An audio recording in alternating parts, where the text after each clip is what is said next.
Thank you. Thank you so much. Welcome to the Seventh Heaven Podcast. I'm your host, Evan Myers. You can follow me on Twitter at Seventh Heaven.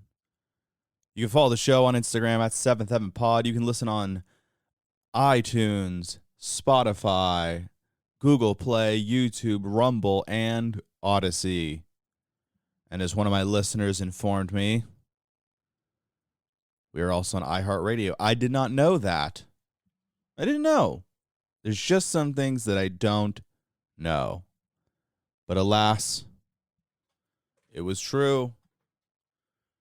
It is true, I should say. We are on iHeartRadio as well. Thank you so much for joining me today. I appreciate the support and the listeners. Even the haters and losers, I appreciate them all. Every single one of them. I hope you guys had a good holiday. I like it when people say holiday, like we're not talking about Christmas. I understand if you celebrate Hanukkah, but there's basically two real holidays in my mind in December, and they're separated by at least a week or two. So I had a good Christmas. I do not observe Hanukkah because I'm a white Anglo-Saxon Protestant. But I did have a good Christmas. I went back home to Southern California, saw my family, saw some friends. It was weird. I went to an outdoor shopping mall. For those local to the area, it's the Irvine Spectrum. And I would estimate 70% of people were walking around outside wearing masks. So I have to say that was a little bit, I don't know, depressing, I guess. Because, I mean, everybody has to assume their own risk and all that, but there's a point where you're no longer thinking. And when there's certain things like, we know that I'm going to use the code term for the disease, coof. That's the term that people are using so they don't get banned or shadow banned. We know that the coof does not spread outside. We know that the coof does not spread on surface. It's largely in close proximity over long periods of time. It's why 80% of them, I believe it's 80%. You should probably check that, but I believe it's 80% of cases are spread inside the home. That's why so many cases were inside assisted living homes, small spaces, confined spaces, long periods of time. So when you're in an outdoor shopping mall and everybody's there shopping like normal and doing their normal thing, but the only thing that's different is they're wearing a mask, I'm kind of like, how do you think this is? Do you think it works? I don't know. It's very depressing to me. And that's why when I do go back home to California, I generally don't go out because it's like, it enrages me that we just are going along with it and in fact leaning into it. And that's the thing. We know that masks are only 15 to 20% effective, and and cloth masks are not. Gaiters are not, and yet that's what people wear. Most people don't wear the paper mask, which is like the only mask that sort of works, and really you need an N95, which are hard to get now. So to me, I'm like, I will take my air. I will take my fresh air. And we went to the Dave & Buster's there to have dinner. And, the only sign that I know, Newsom had required masks. He had just instituted a mask mandate, and I just ignored it because fuck him. Here's the thing. My attitude is people need to just start saying, if the governor wants me to do something, they need to come tell me themselves. I need Gavin Newsom to show up on my front porch or at my restaurant or wherever. I need him to show up and tell me and explain why. And then maybe I'll do it. But if it's just this whole, I'm going to issue a thing and you guys are all just going to follow it, fuck you. No. And that's the thing. It's funny because, you know, like if you go on an airplane, there's flight attendants that will happily enforce it. It's all based on other people enforcing it. You know, we used to have, if you guys ever remember, there was the Scarlet Letter. You ever had to read that back in high school or whatever? You know, and the whole concept was that this, you know, this woman had committed adultery and she had been, you know, she was shamed, publicly shamed, and had to wear this Scarlet Letter and all that. That's what societal enforcement looks like. Now, we don't do that anymore. There's still forms of it, but it's still within us. We have it within us as an animal, as a creature. We have these functions where within us we use it to enforce societal norms. Peer pressure is probably the most common, you know, mechanism of that. It's something we all have engaged in, something we've all been victim to, where, you know, you're at a party and maybe you don't want to drink, or maybe you don't want to smoke, or maybe you don't want to do whatever it is, but you have to sort of keep up with the people around you lest they think less of you. I find that to be a very interesting feature of the human condition. So when I go back and I see, you know, it's all about, are the people around you willing to enforce these things? And historically speaking, like if we were to go back to that Scarlet Letter scenario, there's my guess is that there was a small percentage of people who wanted that strictly enforced. And by small, I don't mean, you know, 1%, but let's say anywhere between 1 and 35% of people strictly wanted it enforced. And then I would say almost the rest of them don't actually care, but they just want to get along. So they go, okay, well, there's an angry mob outside. They're burning a witch. I'm not a witch. But and I don't really like that they're doing that, but if I kind of raise my voice, then they're going to burn me next. So I shall be quiet. And there's a lot of that going on. There's a lot of people just sort of going, I don't know if I like this, but I'll just kind of be quiet. And that's, you know, that's the makings of the Nazis. That's the makings of every tyrannical government. Every single genocide has always been where there's a percentage of people who probably could stop it if they put some balls on. If they just reached down and had some fortitude, we would nip it right in the bud. But instead, everybody's thinking, you know, like, why do all the corporations side with Black Lives Matter?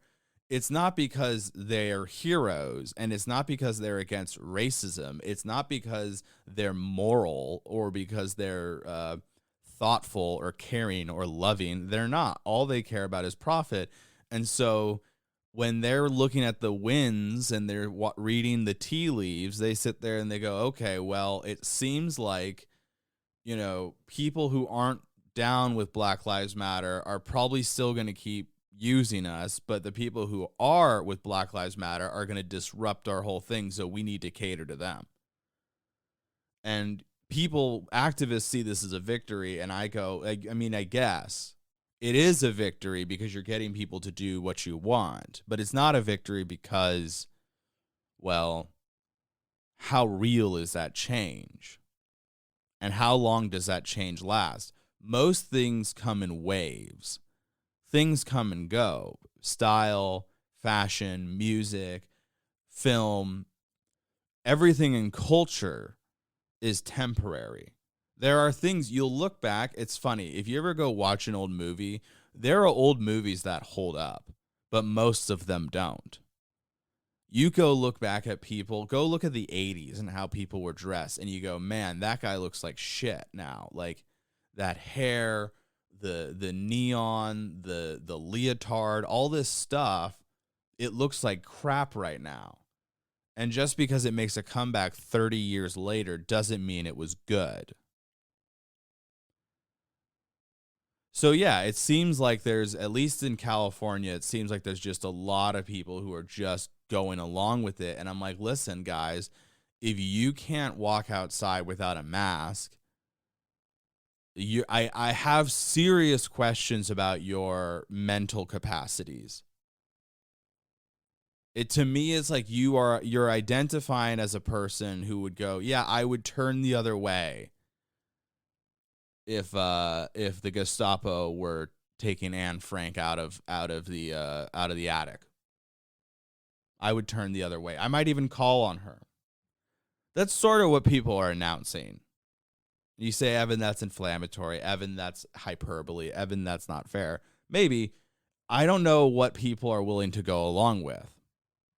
We are almost 2 years into this thing, into the coof. We are almost 2 years into it. We've known pretty early on that you cannot get this outside. That's why closing down stadiums made no sense. Even in 2020, we knew this. Everyone knew this, and yet we still kept going, oh, it's a super spreader event. The Buccaneers had their championship boat parade outside, and the entire league and everybody around was like, oh, it's going to be a super spreader event, and then nothing happened. Like, it's sort of like, well, if you've been wrong this many times, maybe we should tune you out. So I don't know. It was depressing. It was sort of interesting, though. I did go out to eat with my dad. I went and got sushi. And this is an anecdote. This is sort of random. There was I believe he was Indian, as in Indian, not Native American. And he had his family, and I think it was his daughter and his daughter's boyfriend. And, you know, we go into this restaurant, and it's packed. And he's wearing a mask, and all of his family are wearing masks, and my dad and I are not. And, you know, they seat us, no problem. But this Indian guy, he's talking with us about how busy it is, very social. But, you know, he didn't have any problem with us, it seemed like. And it just so happened we get sat down. Our table's right next to his. And so my dad and I are sitting there, and the daughter's boyfriend is explaining how America is racist towards him and his people. And I think he was Pakistani, I believe, because that's sort of what he was saying. But, you know, whatever, loud restaurant. And he has this moment where he's talking about 9/11 and how 9/11 divided Hindus and Pakistanis. And, you know, that might be true to some extent. You know, his reasoning was, you know, Hindus wanted to differentiate themselves from Pakistanis. And Hindu was his word. He did not say Indian. He kept saying Hindu. And, you know, that I could see where there's a level of, hey, we're not them. I get that. There probably was a little bit of that after 9/11, but it's also ignoring history, which is that they've had a border dispute for hundreds of years, and they've had wars, and it's like the notion that America and that white people own the racism of another country in another continent that's older than our country's existence. It's very interesting. It's always, that's sort of the problem I have with this. One of my problems with this wokism is that all problems lead back to white people. It always, no matter what, you go, hey, what's going on in Africa? They go, colonialism ruined Africa. Okay, sure. What about the Middle East? Well, the Middle East was great until America got involved. Okay, sure. what about slavery? Well, it was just the white people, and that was it. And it's like, well, what about the slavery that continues today in Africa? Well, that's not relevant because white people. It's always about white people. It's the one common denominator as the root of all evil. And if you know the scriptures, you know that's not true. So it's very funny, and in this guy's description, he's young. He's probably 18 or 17. They looked like they're about high school age. And in his description of this racism that his people have gone through is that he said, because because white people all think that Pakistanis and Hindus are the same. He didn't say, you know how white people think. He said all white people think Pakistanis and Hindus are the same. And that's where I go, this is the problem with wokism, is that these people will justify their own insanity. Because the wokism is about, it's not about racism. Racism is power. Racism can only happen through power. So Barack Obama, who was the president of the United States of America, cannot be racist because white people have more power than him because we're in a white supremacist nation. It's beyond laughable to me. It's beyond. But that's what they've convinced these people, because then they get to justify the way they treat people. And the funny thing is, I didn't get up and go, oh, hey, man, how dare you? Like, that's the thing. If he had heard me say that, then we're going to have a confrontation. But I laughed off like, look at this idiot. But it's an interesting anecdote because it's like, I didn't take it personally. I'm like, okay, like this kid doesn't know what he's talking about. But it's an interesting anecdote, if only because this is where this goes. This is the inevitable result of wokeism. This is the inevitable result of groupthink, where you can, all the racism that I've heard from white people growing up in my life, almost never was it that bad. Like, it may, blacks and crime, you heard some of that. Really growing up in Southern California, it's about Mexicans. That's really where you hear the craziest shit. But even then, it's more just like, they're gardeners, like they're gonna, mow the lawn. It's stuff like that where it's like, okay, that's fine. Dumb as it is, it's not like all Mexicans think this way. All blacks think this. You know how all blacks are criminals? No. It's always, blacks are criminals. That all adds something to it, I think. I think it adds something. But that's the thing. If it's like, how are you better than it? Part of being, or I should say, seeking enlightenment, not being enlightened, because none of us really ever are truly enlightened. But part of seeking that enlightenment, I think, is recognizing your own failings. I think that's a huge part of it. It's sitting there and realize, and not to beat yourself up, because that's where that can lead, and that's something I do. But not to beat yourself up over things, but to be able to recognize things, and then to be able to go, okay, well, like, you have to recognize your own capacity for evil.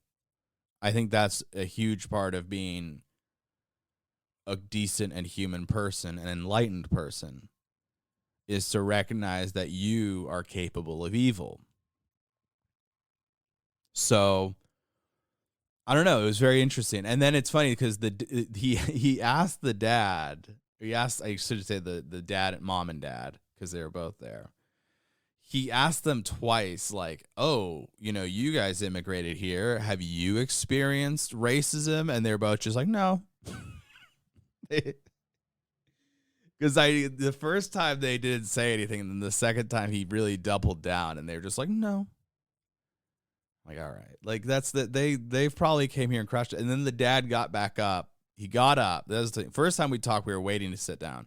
Second time we talked, it was because he got up. He overheard me and my dad talking about something on the menu, and he was just, we're talking about chicken katsu, and he's like, I love the katsu, and he loves it with the gravy, and I was just like, oh, yeah, it's so good. So, like, I don't know, it's so funny. It's like we're just getting along, and then this young man is just angry at the world, and it's like, man, I don't know why. It's funny. This is the new world order where they see racism everywhere and every little thing because what? Because there's some douchebags. I don't know what to tell you. People are assholes. Like, and Adam Carolla says that white privilege is knowing that people are assholes because they're assholes. If you have a shitty person in your life and you're black, you kind of go, man, why'd they treat that way? That person. Why did they treat me that way? Is it because I'm black? And it's like, well, maybe. But if they treat a white person like shit too, maybe they just treat everyone like shit. Maybe they're just assholes. Like, there's just that. Like, there are people who are just unpleasant. I don't know why that's not understood. But yeah, I have to say I liked going back. It was nice to relax, see my family, but I don't enjoy generally because it is depressing every time I go back. Watching little kids in masks, watching people outside wearing masks when there's zero risk outside. I find it wildly frustrating. Anywho, on to the news. You guys know that this is a news show. I'm here to tell you the most important news you need. The most important news. You don't need your CNN. You don't need your New York Times. You don't need your Fox News. All you need is me. And the most important news of the week, starting off our lead, Alexandria Ocasio-Cortez had an amazing tweet. The congresswoman from New York, she had an amazing tweet. It starts here. This fella named Steve Cortez tweeted a picture of her. She was in the news because she's been trashing Florida. Like, all these Democrats, they trash Florida because otherwise they would have to answer for what's happening in their states with the coof. And she went out clubbing and she went out to dinner and she's out. So she's out at lunch, no mask. And she's enjoying the wonderful, wonderful city of Miami. And she's with her boyfriend. And her boyfriend, I think I've talked about it before in this podcast. He's this, he's sort of a troll. I don't know. He must have a lot of money or something. I don't know. But they've been together for a while. And he's out there and he's wearing these like Birkenstocks or something, these sandals. And this guy put out a picture, Steve Cortez. He tweeted a picture of that in his sandals, and he goes, one, if leftists like AOC actually thought masking in mandates worked, they wouldn't be frolicking in free Florida. That's probably true. And then he goes, two, her guy is showing his gross, pale male feet in public, not at pool beach with hideous sandals. 0 for 2.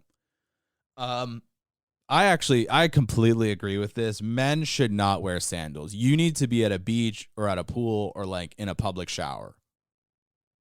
Walking around the house, fine.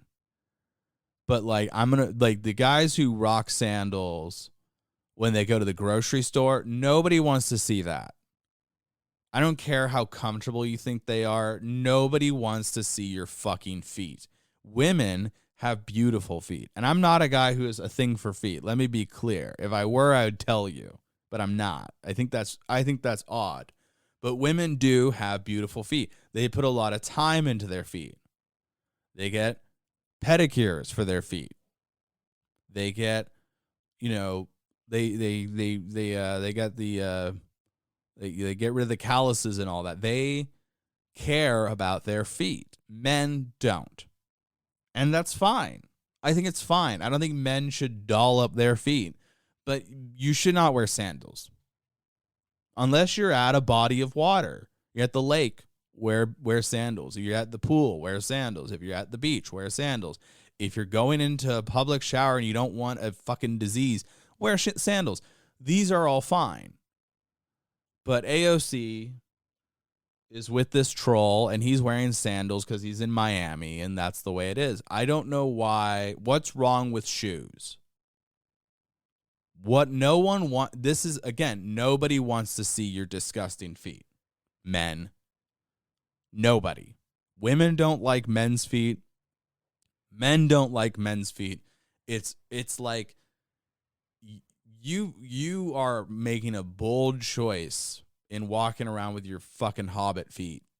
You're making a bold choice. One of my buddies when I was growing up would be barefoot everywhere. Like, not when we were growing up, when we were young adults. He wouldn't wear shoes, and then they'd kick him out of stores and he'd get mad. And I'm like, yeah, because it's disgusting. Like, this isn't your fucking playground. Your feet are black from asphalt. And if you were to step on something in the store and then, then you get to sue them. No, put on your fucking shoes. This is not complicated. But AOC, our sweet Congress lady from New York City, goes, she retweeted it and says, if Republicans are mad they can't date me, they can just say that instead of projecting their sexual frustrations onto my boyfriend's feet, you creepy weirdos. What? Who's mad they can't date you? That is like the most insanely narcissism. Like, what? We're mad because we can't date you? No. The gall of this lady. The gall. Like, the next time oh man, you're just mad at Donald Trump because you can't date him. Really? Or maybe because he sent out a fucking crazy tweet in the middle of the night. I don't know. Like, it's so like, why does everything always have to come back to like, oh, well, you just don't like it because you can't have me? I don't know. Maybe if I had enough money. Maybe Steve Cortez isn't rich enough. Maybe that's what it is. Because I don't know why she's with this troll. I don't get it. She's hot. AOC's hot, indisputably. She's crazy. She's wrong. She's horribly wrong about everything. Almost everything. But it's not like this whole thing, oh, you're just mad because you can't date me. I know you are, but what am I? God. So yeah, nobody wants to see your feet. I don't know. I don't know why this should not be debatable. There's no argument other than, oh, I just want to.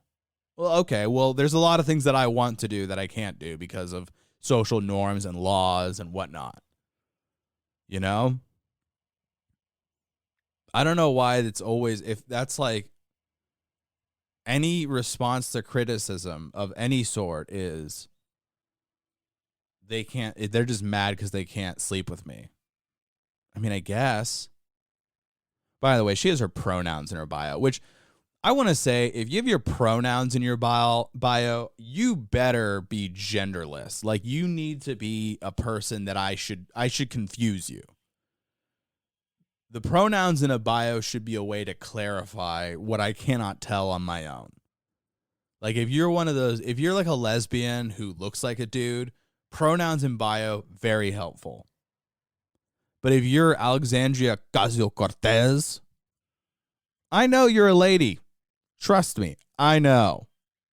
And I didn't know because you put fucking she, her in your bio. You're not a hero. Stop acting like you're... But that's the thing. These people, they're all the heroes in their own cosplaying experience. They're always the heroes in their own story. That's why it's, when you see those tweets about, oh, my 7-year-old daughter looked up at me and said, why is there racism in the world when everyone's the same? And everyone clapped.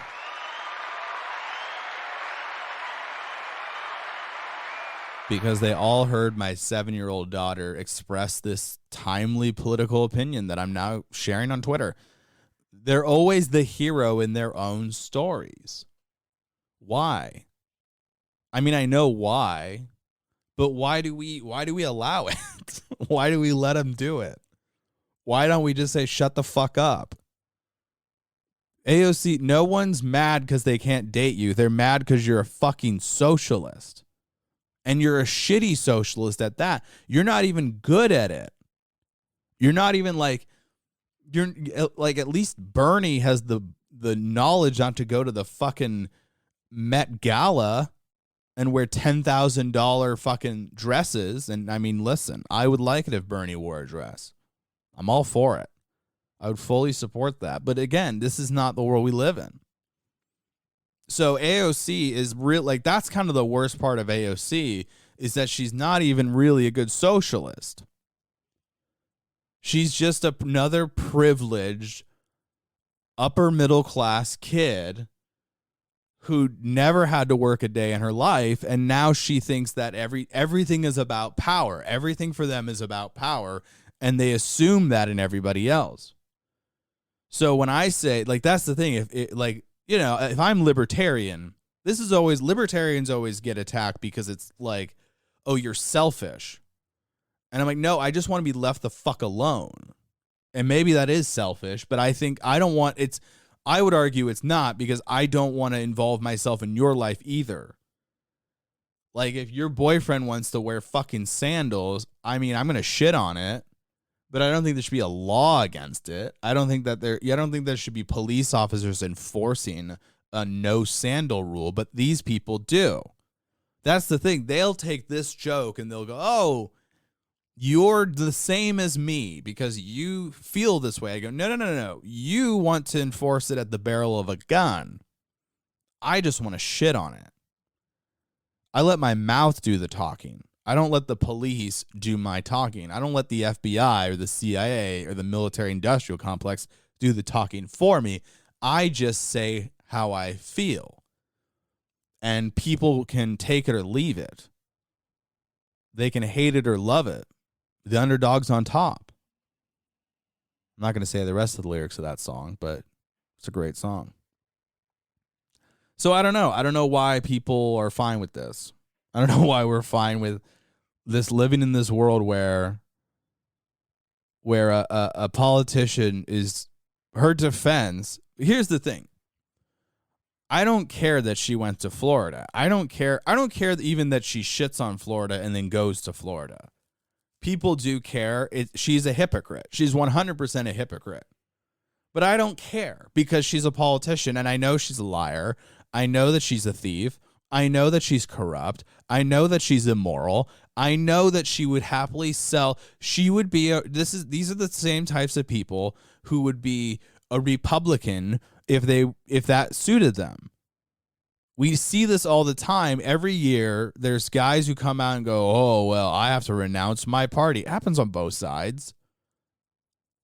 And she gets to be a socialist because she's in New York City. But if she was in Ohio and she was serious about being a candidate, she would suddenly become, oh, well, I'm, not personally pro-life, but I think that,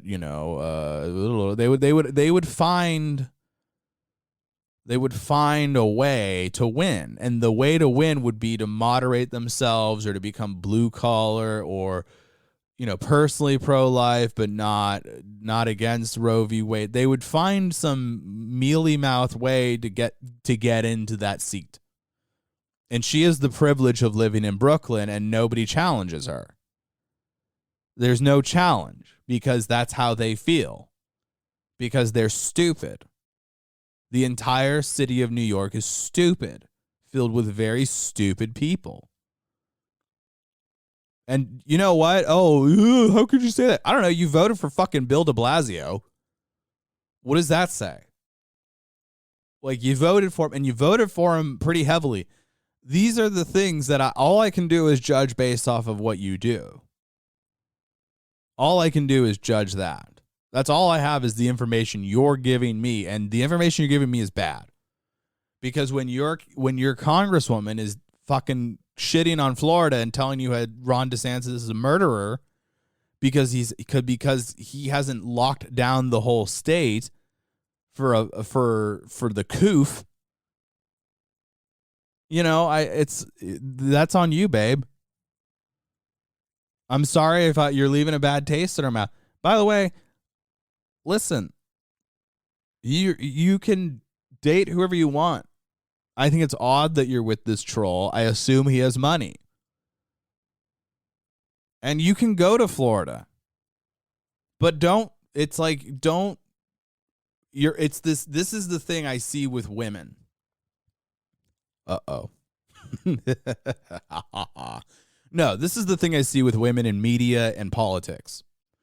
Is they want to have it both ways. They want the equal pay, which they are getting. They're lying about that. But they want the equal pay, but they also still want to be the victim. That's why they go, oh my God, I get all these DMs, they're sexual, or they threaten me, or they threaten me with rape, or they all this crazy shit. And it's like, but if you're online, you get shit. People will give you shit. If you're online long enough, people will give you shit. Now that shit may come in different forms, and sometimes that shit is unique to your gender, and maybe you get different reactions because of that. But every time I see a sports journalist go, oh, my God, I get all these terrible DMs from men who hate me. Oh, it's like, well, okay, but you're on ESPN and you're making how much a year?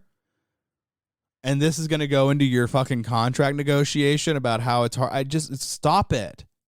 Either you're a victim or you're not. If you want to be a victim, but you don't get to do it from your fucking mansion because you got some tweets that you didn't like.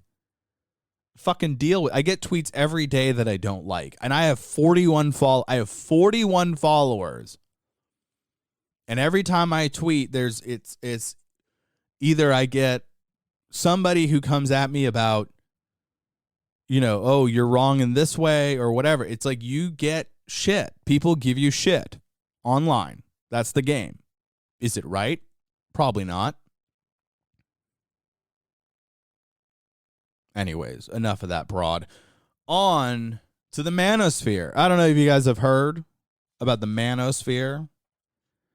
The Manosphere is sort of the online community of, I guess they call them red-pilled men, but I don't think that's the right way to look at it.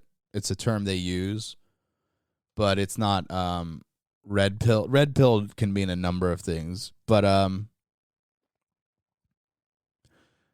so if you pay attention to it at all, you may have heard of a guy named Jack Murphy. And Jack Murphy was part of this group. He was selling, these brunches with men to teach you how to be a real man. And he had a bit of a moment where he went after a lady on a show. He shit on her pretty good because he wrote an article describing what it was like to be a cuck. And he wrote it in a positive light. Now, for those of you who don't know what a cuck is a man whose wife is promiscuous, usually in front of him to some extent. But he knows. Usually it's because he knows. He knows that she's being promiscuous. She's not faithful. And he wrote an article about how he sent his girlfriend off to go hook up with some guy, and he absolutely loves it. And, this was a few years ago. And but now he's selling things on being a man, how to be a man. And, that would seem to be running in contradiction to that article. So someone in a super chat asked him about it. The woman on the show, one of the hosts, read the super chat, and then he flipped his lid, told her to go fuck herself, all this stuff. And, she took it well enough. But, he completely lost his shit. And, I have to laugh because, I don't know why. Like, if you wrote something, you should be able to defend it. And that's the other thing. The simple defense would be, yeah, I wrote that, but, I don't do that anymore, or maybe I still do. I don't know. That's the funny thing. I don't care what you do. You can have, if that's what you're into, I would not recommend that. That's not something that if I were in a marriage, I would not want to be cucked. If I had kids, I would not want them to marry, if they were the wife or the husband, my son or my daughter, I would not want them to be in that kind of relationship. if only because I don't think that that's good for the relationship or good for them as people. I think that's destructive. But I also believe in freedom, and if that's what you want to do, then I'm surely not going to get in the way. And heck, I might help you. I am single. So, fellas, if you want me to bang your wife,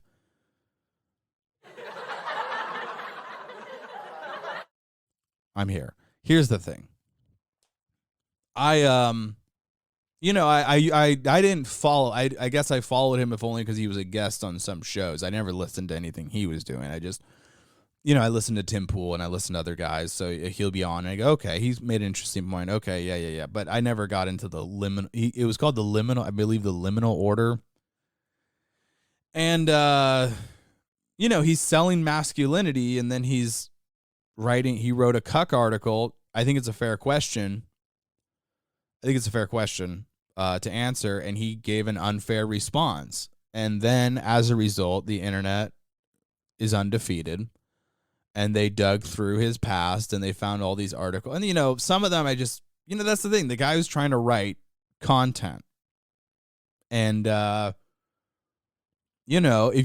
kind of the hard thing I find working on my own is that, you are on your own. There's no person here to tell you, oh, you should talk about this or you should talk about that. And it's just you kind of working on your own. And that's why I'm fine with the status of this podcast now, because would I like to be paying my bills? Absolutely. But I also know it takes time, and you have to get better. You have to be consistent. You have to build an audience. There's a lot of work that goes into it. And, part of that work is trying shit that works or doesn't work. Just trying shit out. And you don't have some guidance. You don't have somebody to tell you what you do or aren't doing is right or wrong. And I don't know. That's the thing. I don't know if this guy was doing that, but he wrote this article, flipped his lid. And rather than just saying, hey, I was trying to write stuff, trying to be edgy, or, I thought it was funny or whatever. And, he said, oh, I pulled it down. He didn't really have a great reasoning for it. And because he treated this woman like shit online, the internet, which is undefeated, went through, dug out all this other stuff, found these other articles where he's justifying rape, raping feminists, which, again, I don't like. Obviously, you should never rape anybody, just at all. Their ideology is irrelevant. You don't rape. But, he's trying to be edgy online. Okay. That's like I don't know why people care about that. It's like keyboard warrior, like who fucking cares? But, he had all that. And then he had, this is, really the low point, is that he had a video. Or not, I shouldn't say a video. He and his girlfriend were basically doing porn for a campsite. And all these videos are publicly available. And of course, people are zeroing in on like some of the stuff he did, like, oh, he got pegged. If you don't know what that is, don't look it up. But again, it's like I don't even care about that. Personally, I'm the thing that bothers me is that he just couldn't answer the question. It bothered me that he was an asshole to this woman. That's it. That's all that bothered me. I don't care. Like, I'm pro sex work. If that's what you think that is best for you, far be it from me to tell you otherwise. Now, if I care about you, I would tell you otherwise. I would say, don't do that. That's not worth it. There's other ways to generate income. More, better, dignified ways. But it's funny because this guy was, he's selling masculinity for $100 a month, $3,000 for a lifetime membership. And, he's getting pegged online. I don't know. It's I guess that's where it's kind of weird, because it's like you went from doing all that, and maybe you just were on hard times. I don't know. Maybe you like it. He might be a exhibitionist. There's people who like it. They like being told they're beautiful in the comment section, or they like having people give them money to do degrading things. I don't That's not my stuff. I'm not into that. I'm pretty traditional. I like women. Boobs, butts, pretty faces, hourglass shape. Very traditional. Some people, they need the leather and the chains and the whips. Okay. I don't get it, but sure. So I don't know. It's funny because this guy, this character, is he got dragged pretty well, and I think he's pretty much offline now, or locked down. And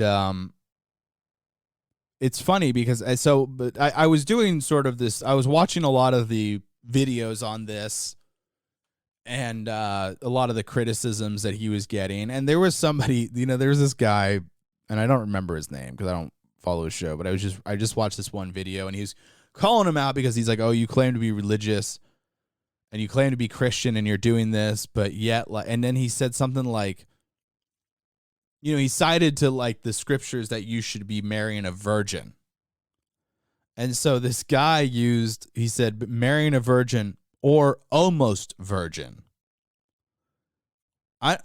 What is that? What is that? It's like either you are or you aren't. And again, he's not. The criticism didn't really come from like, "Hey, you were unpure for your wife," The criticism wasn't going like you're supposed to marry a virgin now. Like what? He is. Like what about him? Like now I sound like a male feminist, and I hate that. But like, what about him? Why is he the only one? Like, why is her having sex on camera or having sex with other men? Like, he has a part of this in that department. Like, it's not just that's the thing. If he's the one who's selling the masculinity, he's the one who's making these proclamations. The problem isn't that he married a whore. The problem is within. The problem is him, for himself. The problem is not, oh, you're supposed to marry a virgin or almost virgin, which, again, I don't know what the fuck that means. Like, she's only done oral or she's only had sex with a few guys? Like, what's the number? 5 or less? 10 or less? 30 or less? I don't know. It's such a weird way. It's like this weird... This is something I've noticed with a lot of people is they kind of do this math in their head. Like one dick is fine, but 3 dicks, I have a question. And it's like, well, I don't know if that's the right way to look at it. I think you could find a girl who's had multiple partners, and if she's ready to settle down with you, and she doesn't want that anymore, then I don't know what the problem is. I mean, maybe I understand if you don't want a girl who's been around the block. I get that. I totally get that. But because I think there's some side effects to that. Everyone I know who's been super promiscuous is pretty jaded. Just as a fact. They're just pretty jaded about the other, about women or about men. They're just jaded. And there's a little bit of this, I don't need no man, or I don't want to have a wife that's going to drag me down, whatever. And it's just like, I think that's more the concern. It's like the side effect. It's not the act itself per se. So it's this, like, what are we talking about? Almost virgin. And here's another one.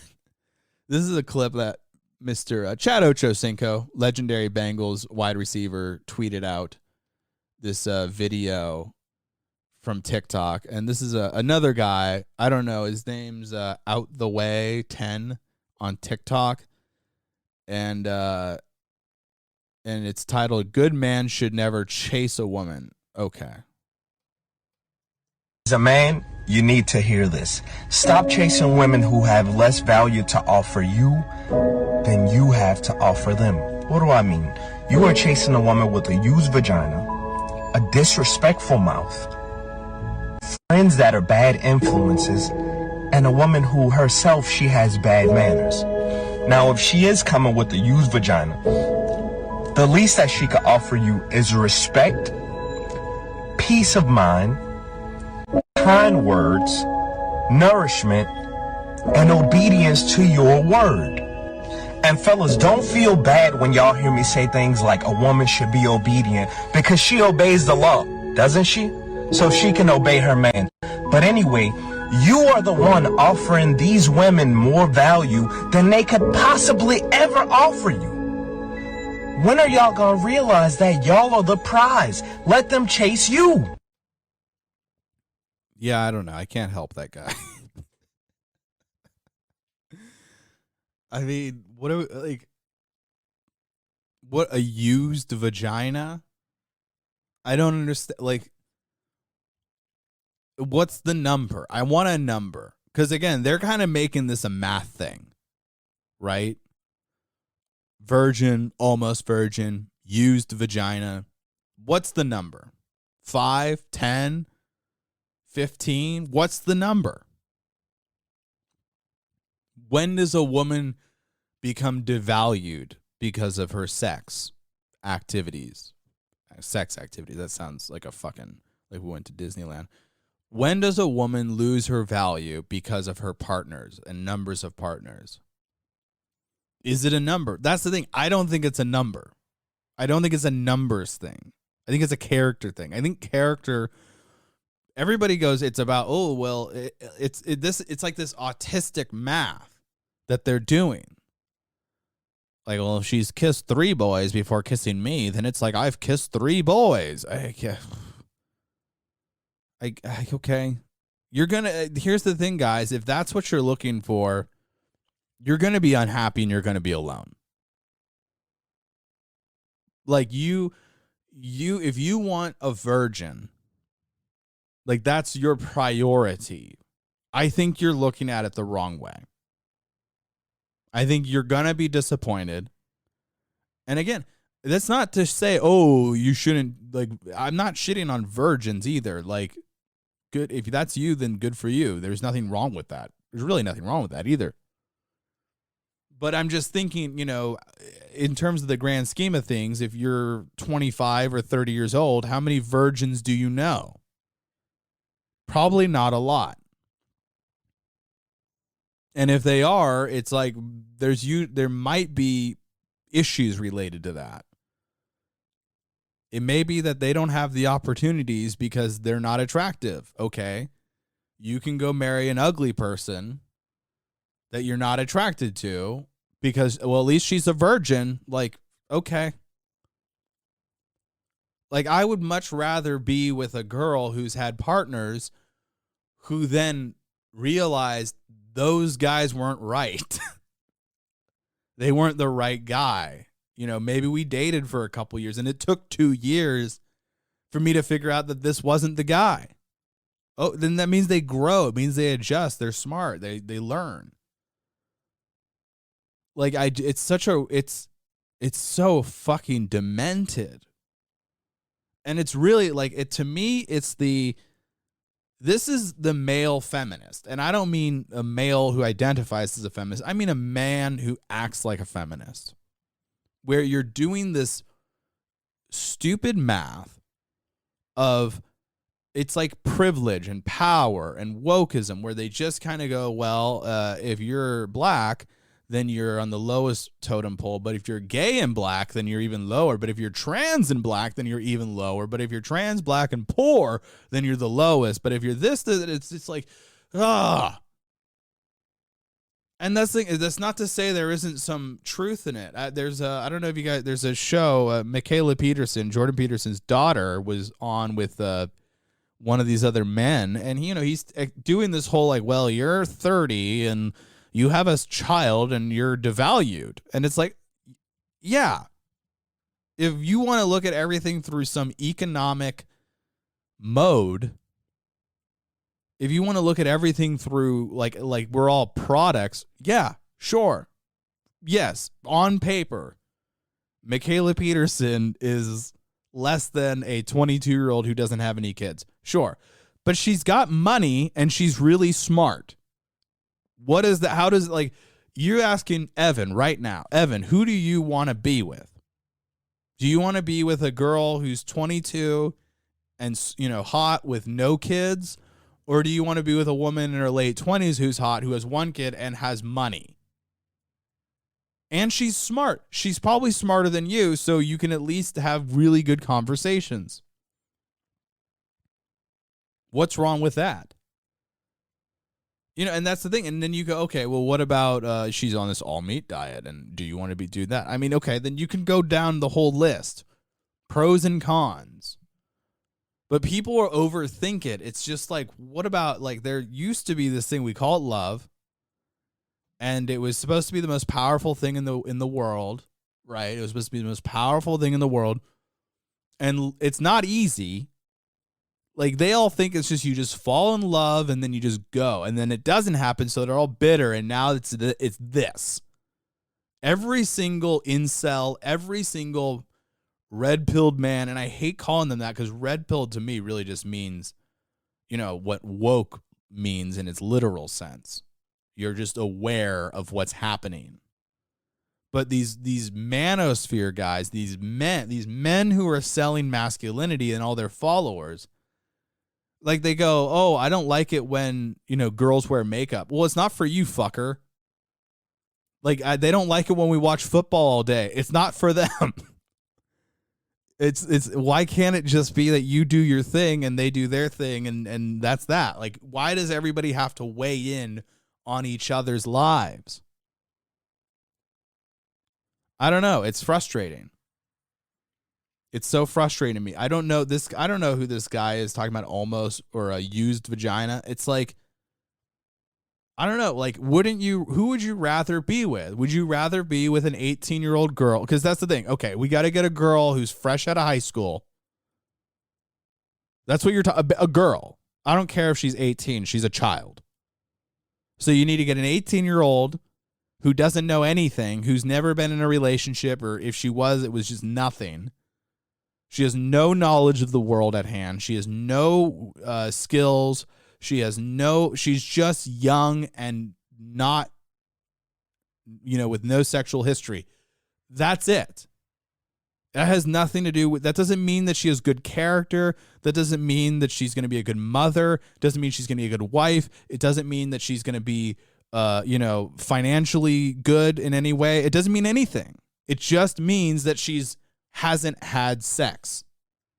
And if you boil it down to that, then yeah, you're going to have, I don't know, you're going to be in for I think you're going to be in for some trouble. You know, if you want it, like, and you know, that's the thing. I could sit here and go, oh, well, you know, what I want in a girl is I want her to be hot, but not too hot, so I'm not threatened. And I want her to make money, but not more money than me. And I want her to, it's like, God, like, fucking chill. Not everything, it's not The Sims. You don't get to create a human being out of thin air and just draw them up and be like, he needs to be 6 feet tall. He needs to be, you know, cute. He needs to be good with my parents. He needs to have a good career. He has to be fine with me staying home. I don't know that staying home with the kids is always a great thing. I think it's great to a point. I think eventually your kids are fine on their own. And I think actually to a point, it gets a little bit destructive on your kids because you are now overbearing. And there's nothing, and like, what would keep you from getting a part-time job? I'm not saying you need to go fucking slave away 40 hours somewhere. But if your kids are old enough, like, why not go get a part-time job, or start, even better yet, start your own business and do your own thing. Like, it doesn't, you know, this whole like, oh, if you want the traditional life, then God bless you, but you're just, I don't think that this idea of tradition is always right. And that's the thing. I think I'm a traditional in many respects. I believe that a 2-parent household, man and woman, is the ideal situation to raise a family. That doesn't mean gay people can't raise kids. It doesn't mean that single parents can't raise kids. It doesn't mean. It just means that you have to look at, I don't know why everybody has to, there's like this ideology around it. And I think you should think about it. Like for me, I think values are very important. That's something I care about. I don't want to be with a girl who thinks that divorce is just like nothing. Like, yeah, we could just, if it doesn't work out, we'll just get a divorce. I'm like, no. Divorces are expensive financially. You know, you got to split up all your shit. You got all the lawyers get their grubby fingers in that. You got a judge. You got your entire, and then if it gets bad, which it almost always does, then you guys are, you know, shitting on each other in a court of law. Is that how you want it to go? I don't. I avoid the courts. I try to avoid going to court as much as possible. I limit my time in court. And not to mention what it does to your kids, not to mention what it does to your family, your friends, there is a cost. So when people are like, oh, well, if it doesn't work, we'll just get divorced. It's like, God, like, then what are you doing? So for me, I go, if I have a value system, I don't want to be the one who's trying to hold the relationship together. I want us both to try to hold the relationship together. And so I look at values. There's other things, you know, I think women that are super pro-choice make me a little nervous. If that's like what you hang your hat on as the ideal feminine rule, I kind of go, meh. Okay. I question that. But there's all sorts of things. How they manage their money. There's all sorts of little things that you pick up on. And then it all just becomes about tolerance. How much of it can you put up with? And what's the trade-off? There's lots of guys. I've heard how many stories of some Republican man who's married to some Democrat but never talks politics with her because they're married and, I just don't want to upset her. Well, why is that? Maybe the politics isn't as important to him. Maybe the sex is more important to him. It's it's just like, what do you value? If you just want a hot person, that's what you value. I don't think that makes for a good life, but it's what you want, then, you know, that's what you want, but you have to be real about it. So I don't know. I'm kind of worried about all these guys that are like, and this is the other thing, talking about Mikhaila Peterson, everybody, they lump Jordan Peterson with these people. They lump him in like he's this man who's just giving out advice to these loser men who don't know how to do anything. And it's like, no. What Jordan Peterson says is applicable to everybody. It's not gender specific. He's not telling you to clean up your room because you're a man. He's telling you to clean up your room because you're a person. So people need to stop lumping him in with these losers, because they're losers. It's like, and I've heard that there's these other guys, Tim Pool had them on a while ago, and they were like talking about, like women are just, you know, there's no financial reason to get married. I mean, okay, if you're going to get divorced, then yes, there is no financial reason to get married. But not every marriage ends in divorce. Maybe yours will, but I don't know. Have you ever thought about being a man and making sure it doesn't happen? Fighting for your fucking marriage? Why is everything always happening to you? It's always like the universe is happening to me and I'm just in it, and I'm just like in a storm in a sea, and I'm just flying around and I have no control, no destiny, no future. It's just everything's always happening to me. And it's like, God, fucking man up. Take some control of your life. I don't know, man. It's just so like, what are we doing? It's so frustrating.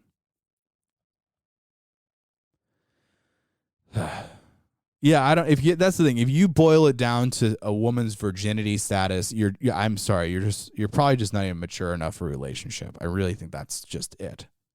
And that's the thing. It's not this. I'm not sitting here saying that women should be promiscuous, because I think there's a risk to that. And pregnancy is one of those. But it's not just that. I mean, it's bitterness, it's, resentment. I think there's if you've been with dozens of people, I think you get jaded. I think it's hard to go from dozens of people to one person. Because the reason why you went through all those other people was because you always had the option to. But when you're with one person, then you only have one option. And I think that scares people. They don't want to just be limited to one choice. That's why people love Sizzler and buffets. I can go to Hometown Buffet and I can get all the trappings of any type. I can get Mexican food. I can get Italian food. I can get American. I get all these choices. And, that's fine. But I wouldn't treat my relationships like that. So, yeah, I don't know. Teach their own. Patton Oswalt apologizes for his friendship with Dave Chappelle. Patton Oswalt is a stand-up comic. I've never been a fan of Patton. He's funny. He is funny. I don't want to go, oh, he's not funny. Fuck him. It's just not my thing, Teach their own. And he took a picture on New Year's Eve with Dave Chappelle, and of course, his whole shtick now is that he's a liberal. And this, by the way, he was always this. He was always, and it's not an ideology, it's an association. He's a Democrat. That's it. So when he was doing stand-up shitting on George W. Bush, well, now George W. Bush is good, so he's going to talk about Trump and whatever. And he took a picture with Dave Chappelle, posted it, and all these people dragged him. All of his liberal followers, his progressive blue-pilled followers, dragged him. And he wrote an apology, and as Shane Gillis, the stand-up, pointed out on his Instagram, it's literally a picture of him like writing the apology note. It's so weird. He had someone take a picture of him and then wrote this apology. And he goes, I saw a friend I hadn't seen in a long time this New Year's Eve. We've known each other since we were teens. He's a fellow comedian, the funniest I've ever met. I wanted to post a pic and an Instagram story about it, so I did. The friend is Dave Chappelle. 34 years we've been friends. He's refocused and refined ideas a lot of us took as settled about race and history and life on planet Earth and spun them around with a phrase or a punchline. We've done bad and good gigs, open mics, and TV tapings, but we also 100% disagree about transgender rights and representation. I support trans people's rights, anyone's rights to live safely in the world as their fullest selves. For all the things he's helped me evolve on, I'll always disagree where he stands now on transgender issues. But I don't always believe a seeker like him is done evolving, learning. You know someone that long, see the struggle and changes. It's impossible to cut them off, impossible not to be hopeful and open and cheer them on. Also, I've been carrying a lot of guilt about friends I've cut off who've had views with which I couldn't agree or changed in ways I couldn't live with. Sometimes I wonder, did I and others cutting them off make them dig their heels in deeper? Fuel their ignorance with a nitro boost of resentment and spite? Yes. To answer your question, yes. That 100% is what happens when you do that. I'm an LGBTQ ally. I'm a loyal friend. There's a friction in those traits that I need to reconcile myself and not let cause feels a betrayal in anyone else. And I'm sorry, truly sorry, that I didn't consider the hurt this would cause or the depth of that hurt. I've been messaging a lot on IG today, and the back and forth has really helped me guide me in writing of this. I naively delete a lot of posts in the comment thread, critical ones from LGBTQ writers, and shit posts by TERF/anti-trans orcs looking for clicks and giggles. I wanted a nice comment thread about the pic with my friend. Ugh. So easy to think someone else needs growth and miss the need in yourself. Gonna keep trying.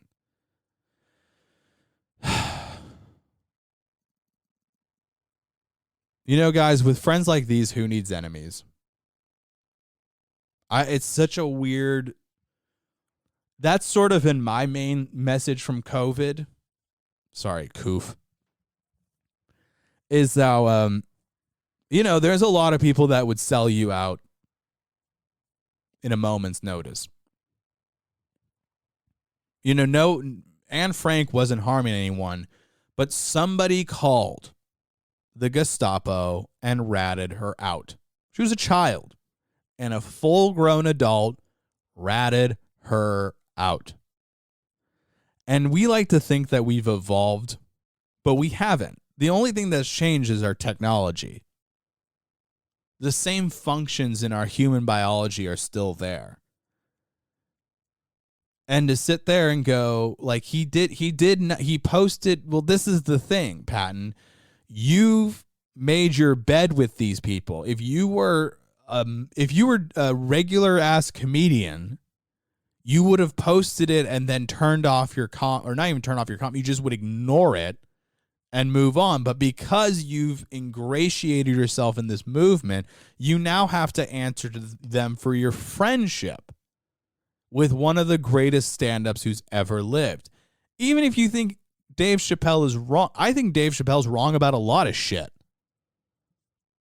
But he's a great stand-up, and if he's your friend, he's your friend. But you had to write this whole fucking apology letter and take a photo of yourself doing it. I mean, it's sort of, I don't know, man. With friends like these, who needs enemies? And it's weird. Wokism requires you to abandon your friends and family and constantly self-flagellate. This is like the worst parts of religion. It's like, remember, there's all these articles coming out of every holiday, every Thanksgiving, how to talk about racism with your Trump supporting family, how to talk to your in-laws about, the Me Too movement, how to talk. And it was just all this. It's funny. It's divisiveness. They were writing these pieces designed to have you divide yourself amongst your friends and family. Why is that? Who does that? What purpose? That not a good one. Not a good purpose. If that's what you're up to, it's not a good purpose. Why do you? I mean, you shouldn't. Part of what it is. This was why we used to not discuss politics and religion. Was because of this nature. Now we've completely blown past that. Like that world doesn't exist anymore. Now everybody's talking about politics. There was no reason you would ever know whether or not I got the jab.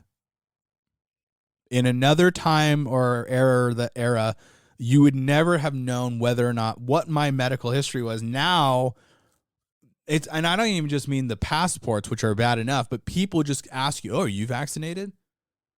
It's like none of your fucking business. Well, I could die from it. Okay. Well, I could die from any number of things that you're doing. How do I know that? Because I just said it, and that's all I need to do. All I need to do is say it, and that makes it true.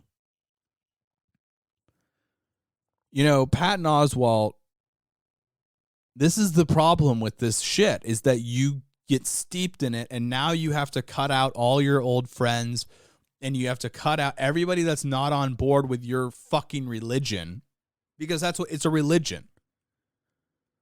This is the worst parts of religion, is that you can't be with your friends that made you sin before.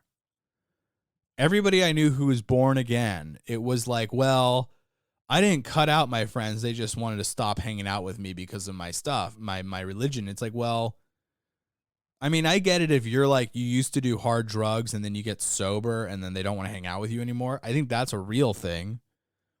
But it's another thing if you're hanging out and then you're telling him, I think you need to get sober. Well, then they may not like that.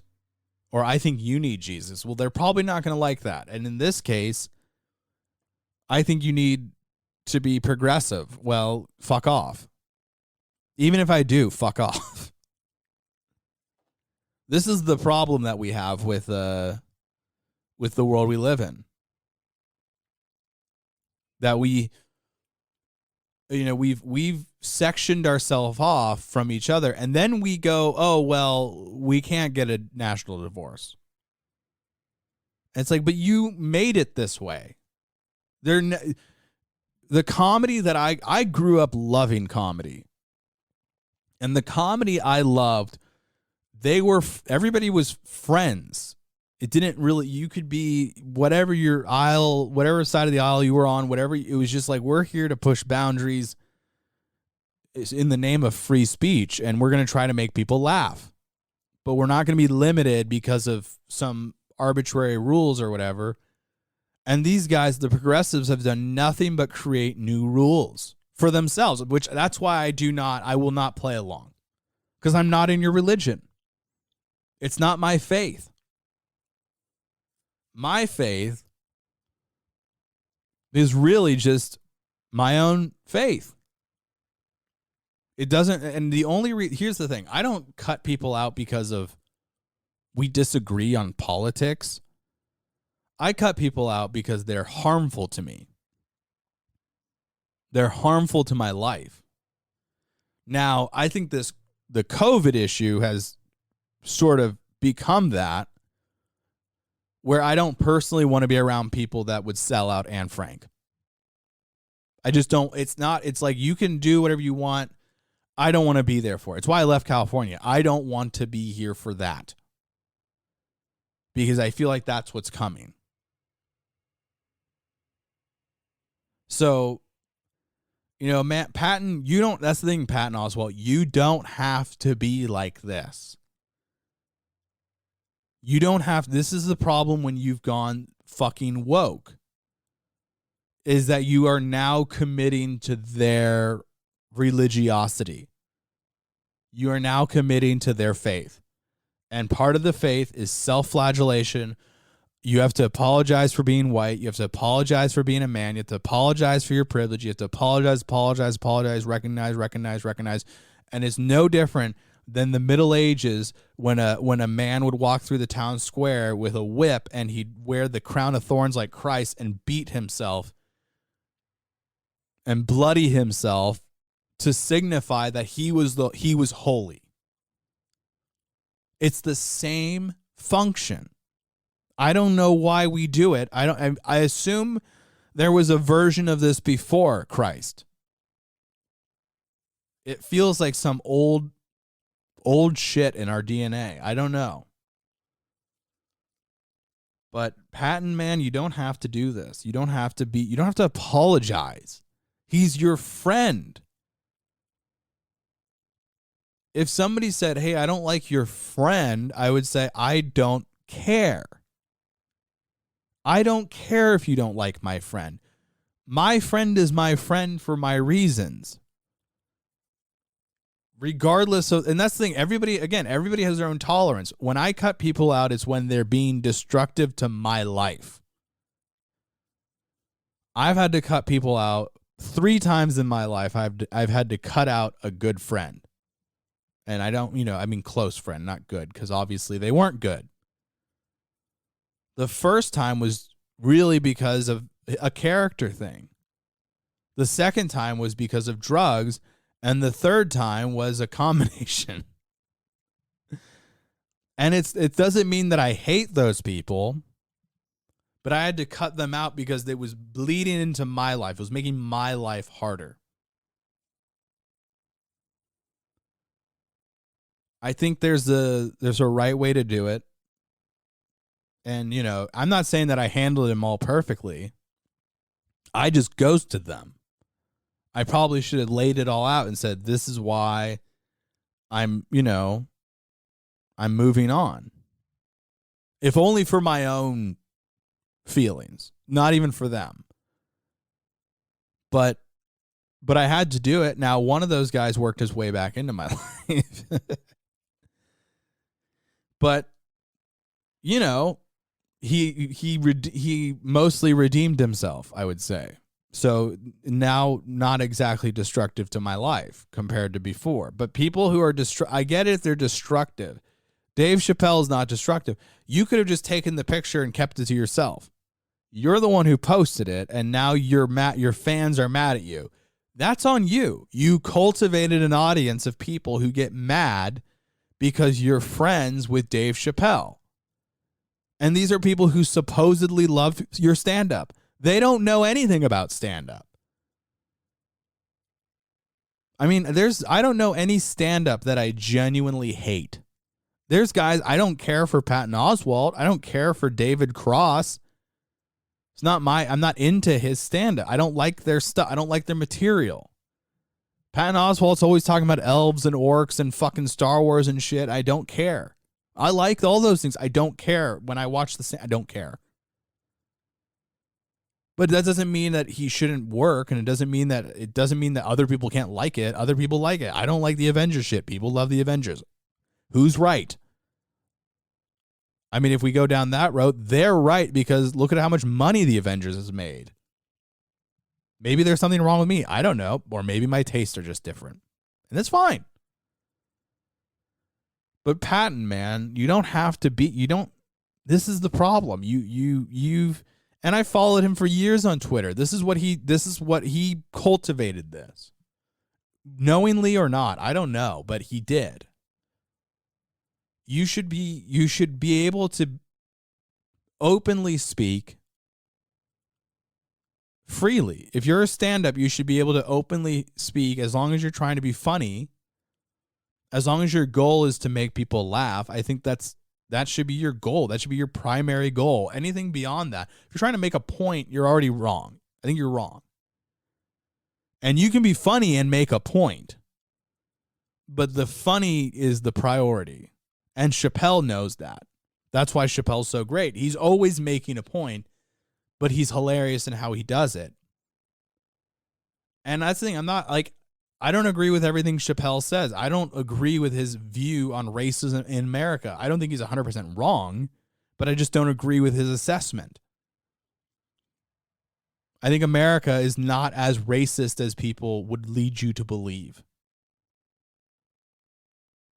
That's not to diminish the past. I just look at it in my own life, being born in the early 90s. I don't think it's that bad. I think it's gotten worse as I've gotten older, and I don't think it's because of white people. Or at least, the white conservative Trump voter, as they say. I think the ramped up racism is exclusively coming from the left. So, this is who you've made your bed with, Patton. You don't have to do this because your life isn't over and this isn't it.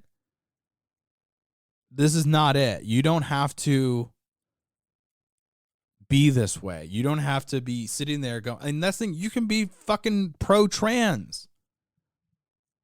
But the notion that you can't be friends with somebody because what? Because they express a viewpoint that people don't agree with? Because, some people don't agree with. A minority of people are on this trans shit. And that's who you're now answering to. So, come on, Patton. Get some fucking self-respect, bro. And just what? If you've been friends with somebody for 3 decades and they've been nothing but kind to you, again, I get it if Chappelle is harmful. Actually harmful, not just, he expresses dangerous ideas. Ugh. There are far more dangerous ideas than anything Chappelle has said about trans that people completely, totally engage in. There's so many way worse things that people are part of. So, neocons are normalized. We have a political class of people who think that we should just invade countries and reshape them in our own image. And if some kids get blown up, that's just collateral damage. Mistakes happens. That is far more dangerous than any bad opinion. But we have people in the White House who view that. We had people in the last White House. We've had people my entire life in the seats of power who they think we should just invade. John Kasich is considered a moderate, and he openly wanted to invade North Korea. It's we consider that politically, we call that a moderate, a warmonger. John McCain was a moderate. And that guy wanted us to be in Afghanistan and Iraq for the eternity. And I'm not saying that he didn't have his reasons or he's 100% wrong. I think he was 100% wrong. But, the arguments can be made either way. But again, like, that comes at a cost of humans. People die. No one's dying. This is a lie that the trans crowd promotes, that people are dying because of this shit. No one's dying. Trans people die in large part because of problems within the community, largely mental illness. It's not because, there are cases where people do go and, attack someone or whatever. There's stuff like that, but that's few and far between. It's largely, they're more likely to commit suicide. It's not because, the world doesn't accept me. It's because they have mental health issues. And I think that should be obvious. It's like you're wearing your mental health on you're wearing it. We can see it. So, again, no one died because of Dave Chappelle's stand-up. But people have died because of Joe Biden's policies. People have died because of Donald Trump's policies. People died because of Barack Obama's policies. People died because of George W. Bush's policies, et cetera, et cetera. I don't know. I think it's like priorities. And Patton, again, you don't have to be part of that. I don't know why you choose to. You're choosing to at this point. Anyways, I'll close the show here with a final note. It was New Year's. New Year's, I always actually do like New Year's. I don't like New Year's parties because it's just like, I don't know, built up expectations or something. But I do like New Year's resolutions because I do like setting a goal for the year. I like setting goals. I think it's important because otherwise it's really easy to just waste your life away. And I'm saying this as someone who has wasted time. I'm not sitting here, in my ivory tower. But I do think there is a value to setting goals for yourself. What do you want to see? What do you want to improve on? So I came up with 3 resolutions. I'll go through it quickly here because we're coming up on an hour and a half, and I meant to wrap this up about a half hour ago, but here we are. My first resolution is to continue improving my own personal health, going to the gym, eating healthy. There's a lot of benefits to all that. You're more like, get a girlfriend or whatever. I do think if you're overweight, I think that does. People talk about, I do hate this whole pro-fat movement. I despise it. As someone who's struggled with his weight, and that's the fight. Struggle implies that I've put a lot of work into fighting it, which, I haven't consistently done that. But, I've been overweight since I was in elementary school. And, I've had better years and better shape and all that. But, basically that's been my, demon that I've had to deal with for pretty much my whole life. And, there's a cost to that. And there's the physical part of it, your health. I think that if you're trying to get a job, I think people hold it against you. I really do. I think they do discriminate against fat people. Maybe rightfully so. I don't know. But I think that does happen. I think people associate fat with stupid and lazy. And they don't say that, but I think that's on the subconscious. The other thing is that with the coof, with the virus, statistically speaking, it's the overweight that are getting hit the hardest here. So if only for a practical reason. And it's something I started about a year ago. I think I'm down 15 pounds. I took this last month off because I hurt my back, but I've been lifting weights pretty consistently since March of last year, and I feel a lot stronger. I went back yesterday for the first time, and I really didn't even drop off at all. I was pretty surprised. But that's just because, I think you build a new level. You get to a new plateau, and then you go from there. So Yeah, I think I'm down about 15 pounds over the last year, and I want to lose more, and just keep doing it. Because that's the thing; it's a lifelong thing. I think that's the thing with that fat people kind of get confused. They think like, oh, once I lose this weight, then I'm done. And it's like, no. You can lose the weight, and then you need to. It's just the continuation of it. It's always there's never going to be a moment where you're settled. And that's the thing. You don't need to start out by doing the crazy shit that you see people do on Instagram. You just got to start out by lifting weights and cardio. That's as simple as that. Eating better. That's really it. You do that. And then you start, that's the thing. And then you start getting interested in the other things because you go, oh, okay, well, what about this? And what about that? What about vitamins? What about supplements? What about the research starts coming with it. And then the knowledge comes with it as you improve. So, that's my main goal. Not my main goal. These are all equally. We'll split them. I got 3 goals, and we'll split them 33% each of importance. So continue improving my personal health, build my financial strength and independence. That's another lesson from COVID. I think specifically with these vaccine mandates is it seems like the more independent you are, the better you are. And I think cancel culture was a lesson in that, is a lesson in that when you have, if you have a day job and, the media goes after you, they might fire you. And if you have a regular job and all of a sudden, you worked the whole pandemic and then all of a sudden, well, now you need the vaccine. Like, I don't think that a company should be allowed to spring that upon you. But we do live in a world where they do, and they're getting away with it, and it's criminal. And rather than focusing on what things should be, you got to focus on how things are. And so my own personal goals, build my own financial strength and to be more independent. Not have to rely on those day jobs. Build your own day job. And that's what I'm trying to do with this podcast, which leads me to my third resolution, which is to build the pod. If you have suggestions, let me know what you want to hear me talk about, or if you want me to do interviews. I've been thinking about doing interviews.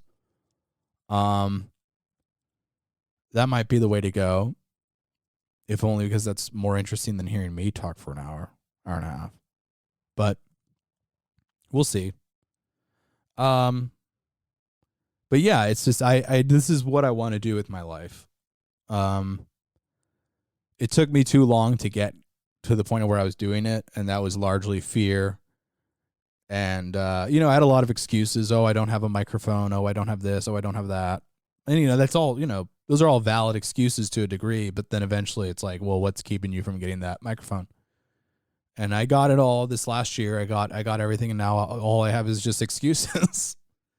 And if all you have is excuses, then you're never going to get done. But this is what I wanted to do. I grew up, I always loved radio when I was a kid. I would listen to the radio on the way to school and listen to the jocks, the DJs, and love, I think when I was a kid, I really wished I was like a program director. Like I'd be choosing the music for the day. But that format is gone. And I don't think that job was as, I took some radio when I went to community college. I took a radio class, and you learn all the makings of it and all the structure. And I realized that wasn't really what they do. You're not the DJ going, hey, let's play the Beatles now, and I love this song. Here you go. It's like, here's our approved songs that you're gonna play for the 3-hour shift that you have, or whatever, 4 hours. And so then I got into podcasting. I loved podcasting. Adam Carolla got me hooked, and he structures his show like a radio show, which I always respect. I always enjoyed that he spoke truth to power, and he set forth this whole world where people can do this. And I've since listened to, obviously Joe Rogan's awesome. I think Bill Burr's great. I don't listen to his like live, but I listen to clips on YouTube. And then you get stuff like The Office Ladies, which I think is awesome. There's so much out there. And I just want to be kind of part of it. And I wanted to support me, and I want it to be my full-time thing. So that's my resolution. Just build this podcast, whether that's how the structure of the show is, how the topics we talk about, the tone, whether or not I do interviews, all these things that I got to figure out. I'm figuring it out. So if you're here, I appreciate that because you're on the ground floor. And the sky's the limit. So let's do it. Thank you so much for listening to the 7th Heaven podcast. I'm your host, Evan Myers. You can follow me on Twitter at 7th Evan. You can follow the show on Instagram at 7th Heaven Pod. You can listen on Podbean, Spotify, iTunes, Google Play, anywhere where podcasts are available. Thank you so much, and have a great evening.